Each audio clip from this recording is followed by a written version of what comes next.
our Justice and Faith show. We are off schedule still, sorry about that. But hopefully, moving forward, we'll do better. Fingers crossed. And you know what would help us do better? Do you have any idea what would help us do better? Like, comment, subscribe, and share. Because it takes a lot of time to do this. We just wasted. We just took the time it takes us to make one of these, just trying to discuss the background for these things. So it does take time, it takes energy, it takes effort. We're doing this for a very specific reason. Yes. So this is not something we take lightly. We like to have these conversations. We want to bring people into it because I talk to people all the time. They listen to the show. They call me for advice and different things anyway. They're like, oh, I haven't subscribed. Or, I didn't like that one. Or, yeah, I saw the IG post that Faith put on y'all channel and, I liked it in spirit, but I didn't just push the thumbs up or whatever. And it's kind of, or the little heart. And it's like, why? I don't even know. They don't even know. So like, comment, subscribe, help grow the channel because as you grow the channel, then we can grow. As we grow, production quality, sound quality, getting on a better schedule. Yeah, it'll make us more excited to do it because we'll be like, oh, people are really enjoying this. Like, it's not just something we're doing for ourselves. Like, people are actually enjoying it. We know you are. We just need you to show us by... Yeah, and getting off track and getting off schedule kind of throws us off because today's topic is one that's kind of correlated to Father's Day. Yeah. So I was thinking about how mothers, particularly in the Black community, will claim to be both mom and dad. I've had conversations, I've seen it on social media where people are like, happy Father's Day to me, and it's a woman. She's a single mom. She's like, happy Father's Day to me. And it's like, well, I've never seen a man go happy Mother's Day to me. So why do these women consistently, feel like they need to take on this role? And like I said, it's very prevalent in the Black community. I've seen it in other cultures too, but very much in the Black community. And I get it. There is a lot that goes on with Black women having to be strong or feel like they need to be strong all the time. And it becomes problematic. It becomes problematic in the relationships. It becomes problematic with your children. It becomes problematic in society. So we're just going to, get to the point that, you should focus on being a mom, focus on being a parent. You're a female, you're a mom, focus on that role. You can't focus on being a dad because that's not a role for you. Focus on what you need to, not trying to be all inclusive. Right. So basically what he said. So we're going to talk about the dangers of trying to be a dad, like having that mindset that I'm the dad too. Like I'm the mom and I'm the dad. Mother's Day, Father's Day, it's all for me. I don't need to have another person because I'm enough. I'm the end all be all for my child. I personally am not a single mom and I won't ever be, Lord willing, a single mom. So I'm just coming at this from some things that I've seen and like different stuff from like we have a couple like articles pulled up, things like that. I have some friends that are single moms. The ones that I do have aren't really like this, but it's just kind of something that we've been talking about because we've seen it and it's a slippery slope if you try to be everything for your kid.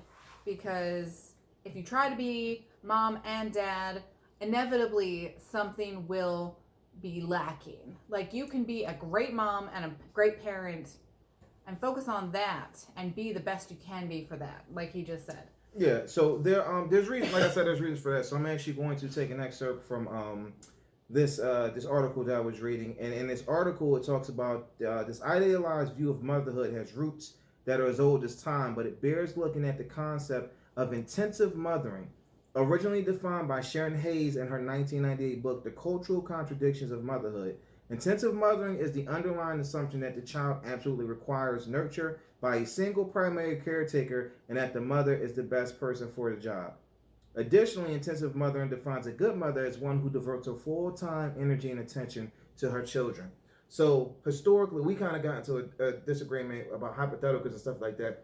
But society, especially in Western culture, we look at mom and dad roles, male and female roles very specifically. That's why there's so much going on right now with gender appropriation, all these types of things, because there's been this standard that's been set and people want to kind of throw caution to the wind. This is one of those things that kind of gets tossed in there. So mothers have always been looked at as the dominant parent, no matter what. They've always been looked at the one to nurture, Yes. the one that raises, the one that does all the work. Now, in my particular situation, I've pretty much been a single dad, quote unquote. Now, there's another, so let me just define. So I want to see this. So, definition for father: man who has begotten a child, a male parent, a father-in-law, stepfather, or adoptive.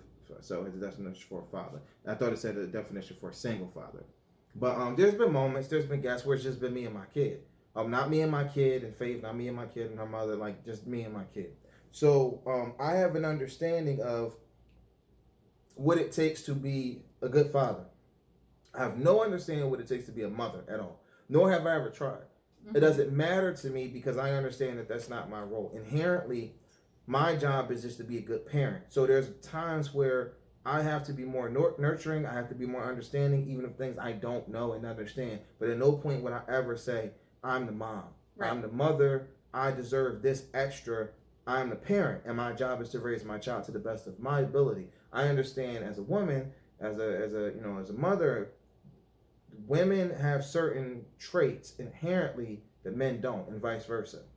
So the expectations for moms is greater. So I think that when moms are single, they also, like, the expectations are greater. The accolades, they want the accolades to be greater as well. Yes. Men don't have the same burden to be great. Yeah. Men are kind of expected to fail. We talked about this on a previous podcast, where it's like men watch their children. Yeah. Women raise their children. Well, because like you said, I think it's very important. I want to kind of point out the verbiage you use about the dominant parent is the mom. So like even in a relationship where the man and the woman are together, it's still looked at as the mom's job to do a lot of the parenting. Like if you think about your basic like families, like think about any TV show you've ever watched or movie you've ever watched, in that setting of the family that you're watching, the mom is always the one that's like just taking the kids where they need to go, making sure they're fed, making sure everybody's clean, happy, healthy, and even to some extent in some of the TV shows we watch, parenting the husband. Yes. So it's like, it's not even that there can be two parents in the household, but it's still kind of just expected that the wife will be the main and basically go-to parent, and then the dad is kind of like, his only responsibility is to make money. or he's an emergency, like he's an emergency to watch the kids or pick them up, and then there's this outline like, okay, do you know where the school is? Do you know what this is? And it's like, it's this I don't know. I hate, because like I said, I've always been the opposite to what this vantage point is. So it's like I take great offense to it. Just like I take great offense to this. So I was looking at another article, and is a guy, he was kind of giving his assessment. He said he went to Walmart to buy a card for his dad. He says wife shook her head and sadly pointed to the category Happy Father's Day, Mom, in the mahogany section. Now mahogany is a Hallmark brand specifically geared towards African Americans.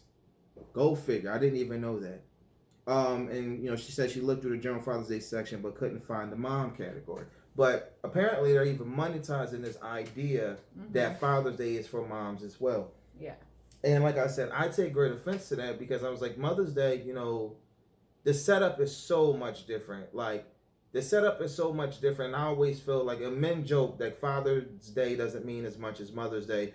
And we just talked about the fact that because moms are typically the primary parent or whatever. Yeah. And it's not that men aren't capable. It's, once again, historically, men were the providers. Yeah. Men went out, they shot, they killed, they worked, they whatever. Women were at home. Mm-hmm. So for generations, women were the one who reared the children in all ways. Men weren't around to rear the children. But we've seen with the influx of stay-at-home dads and stuff, men are more than capable of doing it. But that's not what it is. But no man is still saying, no man I've seen has said, say Happy Mother's Day to me. I'm a single. The movie Fatherhood, I haven't seen that yet. But apparently I believe it's about a single dad. Mm-hmm. Go watch that, check that out. I don't believe he's up there saying he's mom and dad.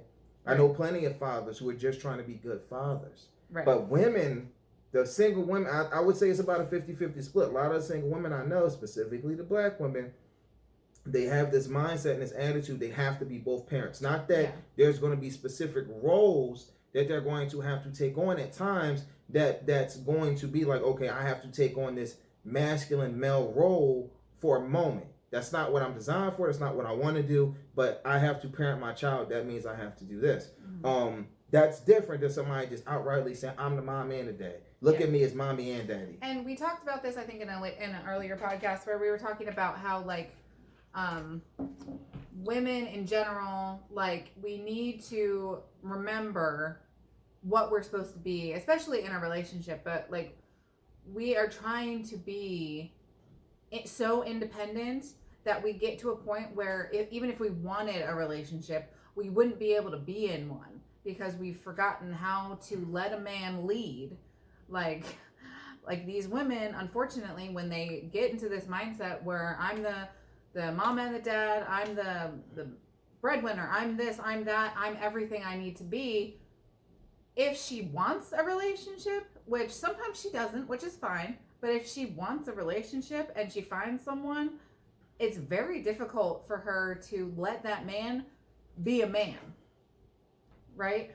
Would you agree with that? Yes. I'm sorry, babe. I got a little distracted because I started reading more into this article, and it's actually really like interesting to kind of like see some of the other stuff that it was saying. So it's like there are many legit and even painful reasons beyond control to why moms end up rearing children alone. So like I said, it's not a disrespect to single mothers. Like single mothers to me are superheroes.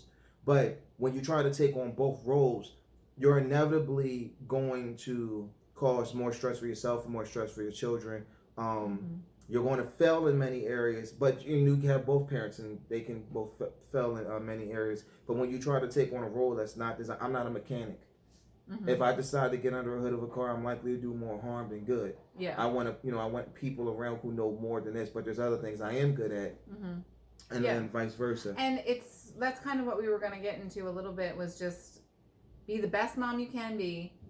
And that will be what your kid needs. Like, they need you to be the best mom you can be. Because if they are, unfortunately, lacking a parent, whether it be because he left, whether it be because he died, whether it be because of other circumstances, maybe he's just working somewhere else and he's never home. Like, whatever it may be, you just need to be the best parent that you can be, the best mom that you can be. Let's stick to that parent. And that's going to be enough. Yeah, let's stick to that parent. Like, being a parent is not necessary. It's not necessarily exclusively mom or dad. You're being a parent.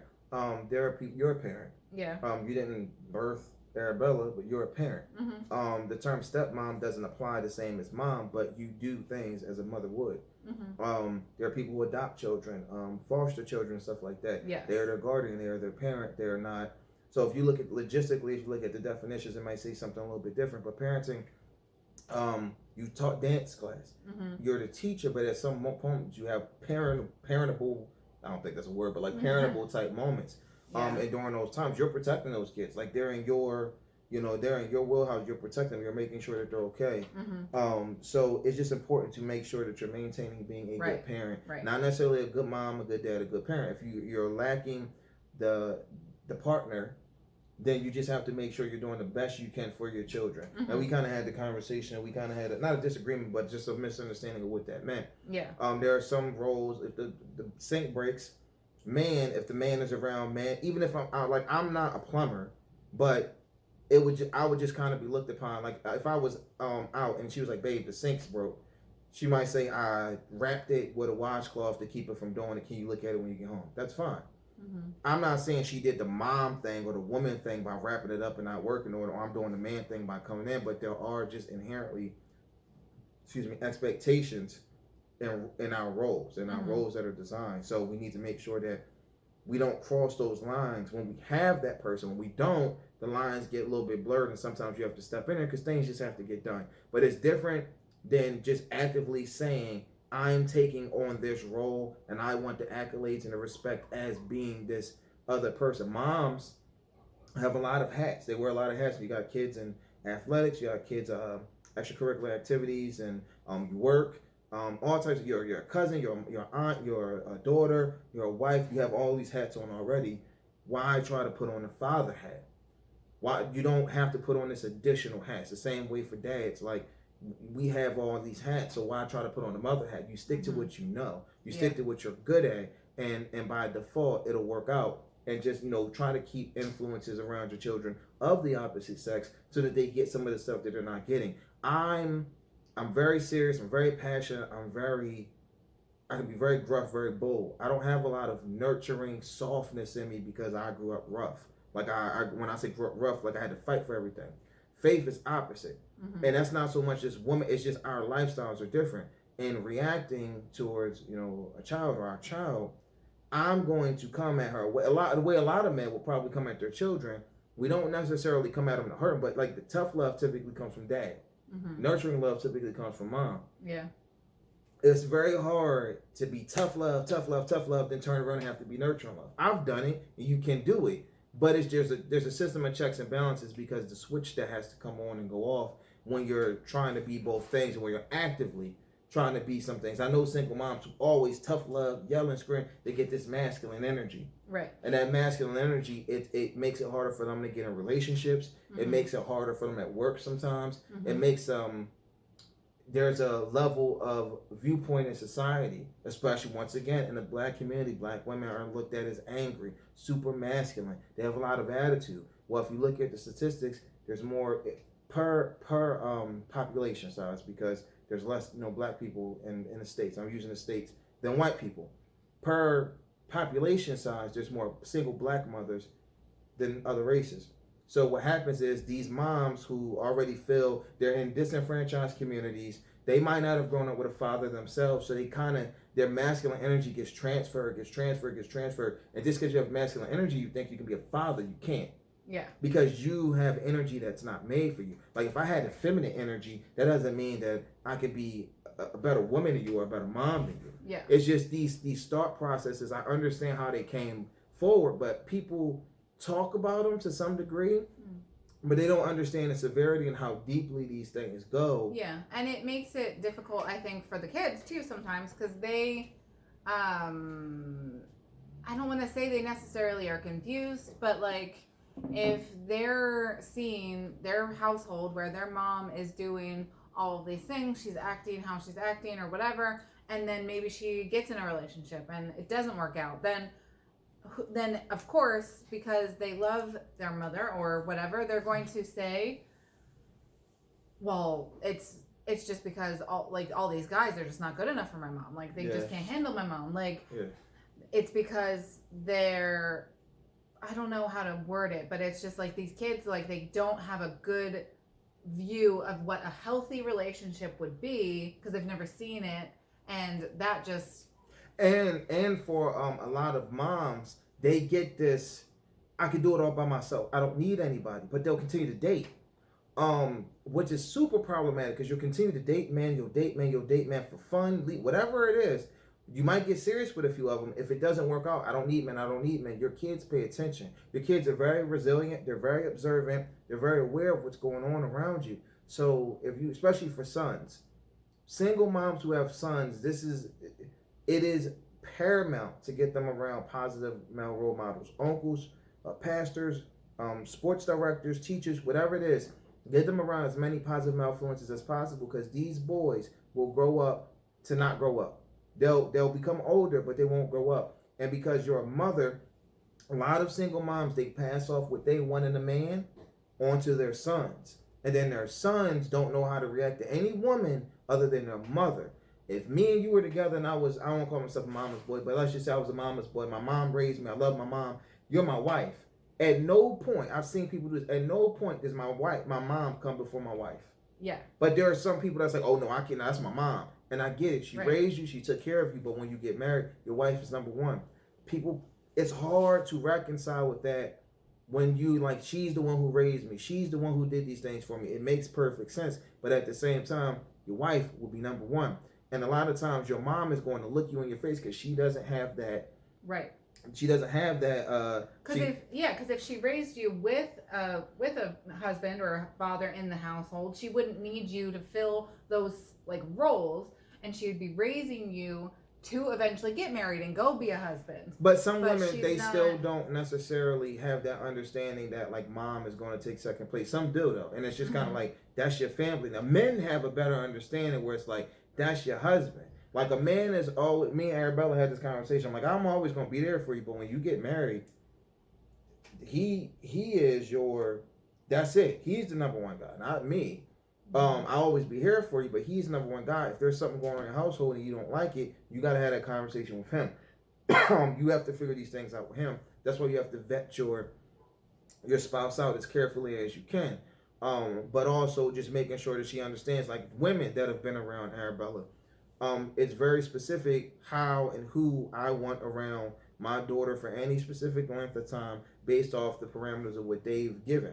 But I wanted to go back to that point about, like, not having a positive relationship. And you grow up and you have a son. I'm using boys particularly because boys and moms have a very different dynamic than single moms and daughters. A lot of times though, single moms with daughters, their daughters will emulate or resent their mother because of the behaviors that they've exhibited, because they still present masculine like, I can do it by myself, I don't need anybody type energy. And they'll raise their daughters to be that way. And then their daughters will come into conflict with things and they're just like, my mom didn't teach me any better. And then they'll be upset. And then they look at their mom, and then the mom's like, well, I raised you and I did all this type of stuff for you. And it looks it look like you're being unappreciative, but what it's like, you didn't tell me everything. Once again, you need both sides of the coin. Yeah. Your mom's not going to tell you how men work. She's going to tell you how men work according to what she thinks. Yeah. Depending on why she's single. If she was widowed, that's different. If she, her husband died or there was a divorce, there's different. If it was a one night stand and you just had a baby, it's a different type of conversation about what men are and what they look like. And depending on that level, it's pretty much how you're going to probably tell a lot of people will tell their kids, like, men aren't this, men are this is what all they want. And then you instill that in your kids. But if you have both parents, they're like, no. Women, as a single dad, I can say, you know what? Women are very hard to understand. If I had a boy, I'm like, women are very hard to understand. It takes a lot of listening and understanding and whatever the case may be. Somebody else might say, happy wife, happy life. Do whatever the woman says and you'll be okay. Yeah. But there might be, me, you'd be like, no, that's not necessarily true. Like, if he did everything I wanted him to do, I wouldn't be happy with him. I'd want somebody else. So there's a system of checks and balances, but you're only going to know that if you have two people to bounce these things off of. I wanted to say something that I don't know if it's true. So you guys that are watching this, like, comment, subscribe, but I want you to do a little bit of homework. I read something, I don't know if this is true. It says the idea of Father's Day was actually inspired by a single dad who reared his 6 children after his wife died. So it says Mother's Day is in May. You also have the lesser known Single Parents Day on March 21st. So I don't know if that's true, that it was started by like a single dad who raised 6 kids, but that's like even more amazing, like when you think about it. Yeah, well, I just thought about that. We don't know the derivatives or like why they chose the day they did or who came up with it. We just kind of take it as for what it is for face value. But yeah, we're just talking about the fact that we need to focus our attentions on the things that we need to. Yeah. I'm never going to try to be you. I'm never going to try to be Faith. I'm never going to try to take your role. That doesn't mean that if I had to go into your class and teach your class, I'm never going to teach it like you. I'm going to say, babe, what books do you use? Or I'm going to ask you. And even when I go in, I'm not going to do what you're going to do. Yeah. They'll be like, oh, Justice was okay, but he didn't do this. He didn't pay attention to this. He didn't know this because I don't have an eye for it. I don't have the expertise that you do. Yeah. At the same time, you're just like, well, how do I do this? I can explain it to you and then come in and you'll be like, you missed 5 things. You'll be like, well, babe, you told me this, but I can never tell you the intricacies that I know, that I understand, and I would never do that. That's why it's good to make sure that when you have children, now death is inevitable, so we don't talk about that. Divorce happens. But as much as you can, try to put yourself in a good situation where you have both parents, so you can make sure that your children see strong, healthy, positive relationships as much as possible. If you are a single parent, try to have your children be around positive role models of the opposite sex. Yeah. I know that this was mostly geared towards women, particularly geared towards Black women, just because that was an environment that I grew up in. I was de facto kind of raised by a single older Black woman when I was in foster care. And she has super masculine energy after her husband died. Before her husband died, that's so funny. Somebody's going to watch this. Cousin, if you watch this, you can comment on this. But before her husband died, you didn't know she wasn't the same kind of a person. Oh, she was a battle axe, but she wasn't the same. She was more feminine. She had a role and she stayed out of the way. because her husband was the lead guy, the lead person. After he passed away, you started to see these different behaviors, more masculine energy, more toughness, because she understood that we still had to get raised. And it's understood, but she also told the kids around her certain ways to be and certain things to do. At that time, we didn't necessarily understand it. As you get older, you start to understand the importance of what does society look at men to do. And I know you have ropes. Our next podcast we're going to talk about that. We're going to talk about the stresses in society and things like that. So we'll kind of touch on this a little bit again, but it just is. It's tough to be a single parent, male or female, mom or dad. It's tougher to try to take on both roles. Yeah. So just focus your attentions on being the best version of you can be, the best parent you can be. Children are very resilient. Children are tougher than we give them credit for, and they understand what you guys are going through. Yeah. So just please give the correct respect to the people who deserve it. Single moms, salute. You get all the credit in the world. Single dads, salute. You get all the credit in the world. Raising a kid by yourself is difficult. They say it takes a village. And that's absolutely no lie. Yeah. So with that, we're going to close. But like you said, stay tuned for our next one where we're going to talk a little bit about just like if you've ever felt any kind of pressure in your life, the next one's going to be for you. Particularly 2021 pressure. Yeah. We're going to dive into history a little bit. Modern pressure. Modern pressure is different. We kind of talked about generations of stuff and just even 20 years ago. Yeah. Like the pressure wasn't the same. And changing roles. We just talked about that because our roles are changing and evolving. It actually creates more pressure because there's actually more confusion. Yeah. And people don't know who does what. And look at her. Look, she looks like she's getting ready to go out and run a company. And I just look like I'm getting ready to go out because I need to run. Whatever. But all right. Well, we'll see you guys soon. Keep your faith strong. And maintain your justice. God bless. Bye.